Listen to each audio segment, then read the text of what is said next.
Praise the Lord. ஆண்டவர் இரட்சகருமாகிய இயேசு கிறிஸ்துவின் நாமத்தில் உங்களை வாழ்த்துகிறேன். கர்த்தர் நம்மோடு கூட இருக்கிறார், நம்மை வழிநடத்துகிறார். இந்த புதிய ஆண்டுல துவக்கத்திலிருந்து முடிவு வரைக்கும் அவருடைய கண்கள் நம்ம மேல வைக்கப்பட்டிருக்கிறது. ஒவ்வொரு நாளும் தேவ வார்த்தை உங்களை பலப்படுத்துதில்ல. இன்னைக்கு ஒரு வார்த்தை குறித்து தியானித்து ஜெபிக்கலாமா? அன்பு தெய்வ பிள்ளைகளே, இந்த புதிய ஆண்டுல இந்த ஊழியத்தை நீங்கள் அநேகருக்கு அறிமுகப்படுத்துங்க. உங்களை தாழ்மையாய் கேட்டுக்கொள்ளுகிறேன். அநேக பிரபல ஊழியக்காரர்கள், பிரபல யூடியூப் சேனல்கள், பிரபலமான பல லட்சங்களை செலவு செய்து வார்த்தைகளை பதிவிடுகிறார்கள். இது ஒரு தாழ்மையான ஊழியம். தனியாய் பிரயாசப்பட்டு இந்த ஊழியத்தை செய்து கொண்டிருக்கிறேன். ஒவ்வொரு நாளும் பாரத்தோடு ஜெபித்து இந்த வார்த்தையை உங்களிடத்திலே கொண்டு வருகிறேன். இந்த ஊழியத்தை நீங்கள் மற்றவர்களுக்கு பிரயோஜனமுள்ளதாக மாற்றுங்கள். மற்றவர்களுடைய ஆசீர்வாதத்துக்கும் விடுதலைக்கும் நீங்கள் ஒரு காரணமாய் இந்த வார்த்தைகளை கொண்டு சேர்ப்பீர்களா? கர்த்தர் அதற்குரிய ஆசீர்வாதத்தை உங்களுக்கு நிச்சயம் தருவார். கர்த்தர் உங்களை ஆசீர்வதிப்பார். ஏசாயா 59:1 இதோ ரட்சிக்க கூடாதபடி கர்த்தருடைய கை குறுகி போகவும் இல்லை, கேட்க கூடாதபடி அவருடைய செவி மந்தமாகவும் இல்லை. இந்த வசனத்தை வாசிக்கும் போது நம்மளுக்கு ஒண்ணும் தெரியாது. 2வது வசனத்தை அதுக்குரிய பதில் இருக்கு.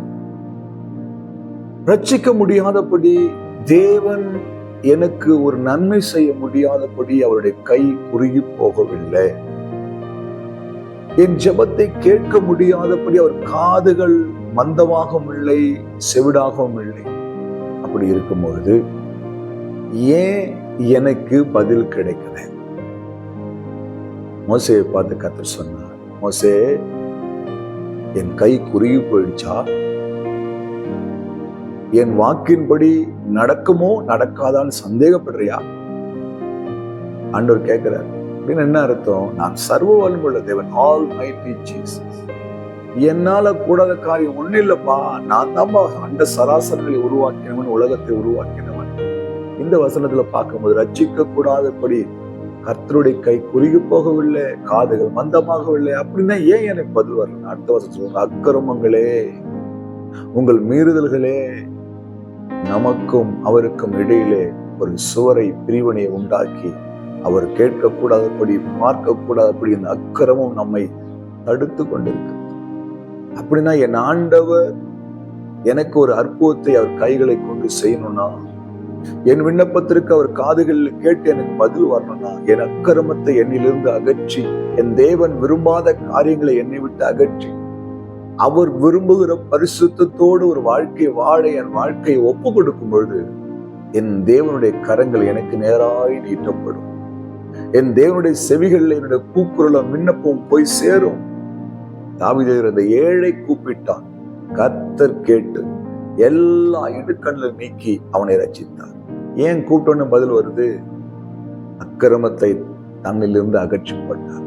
51ஆம் சங்கீதத்திலே கண்ணீரோடு கதறுகிறார், ஆண்டவரே, நொறுங்குண்ட இருதயத்தை நோக்கி பார்க்கிறோம்.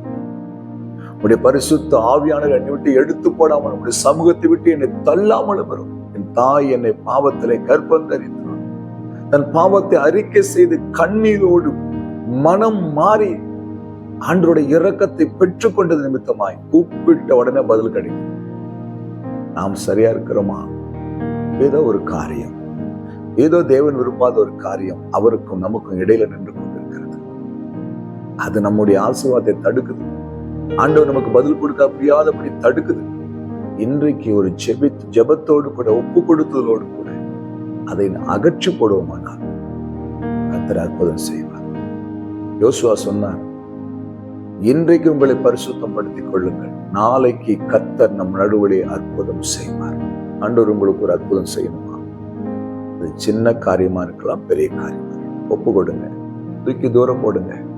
கர்த்தர் உங்களுக்கு அற்புதம் செய்ய போகிறார். கர்த்தர் உங்கள் வாழ்க்கையை மாற்றப் போகிறார். இன்றையிலிருந்து அதுக்கான ஆரம்பம்.